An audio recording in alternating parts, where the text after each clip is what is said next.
Hi friends, if you want to live a happy life, tie it to a goal, not to people or things.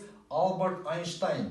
Альберт Эйнштейннің сөзі: егер сіз бақытты өмір сүргіңіз келсе, оны адамдармен немесе заттармен емес, мақсатпен байланыстырыңыз. Құрметті достар, мына мен ағылшын тіл сындыру кітабым. Бұл сіздерге ағылшын тілін қазақ тілі арқылы тиімді қарапайым әдіс-тәсілдермен үйретеді. Теріс ойды тастаңыздар, ағылшынша үйренуді бастаңыздар, тапсырыс беріңіздер. Сонымен бүгінгі нақты сөз тағы қайталайық.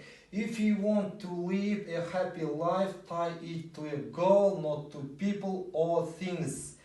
Егер сіз бақытты өмір сүргіңіз келсе, оны адамдармен немесе заттармен емес, мақсатпен байланыстырыңыз. Құрметті достар, осы сөзді ағылшынша жаттап алыңыздар, өмірде қолданыңыздар, өздеріңізді қамшылаңыздар. Мен сіздерге табыс тілеймін. Good luck!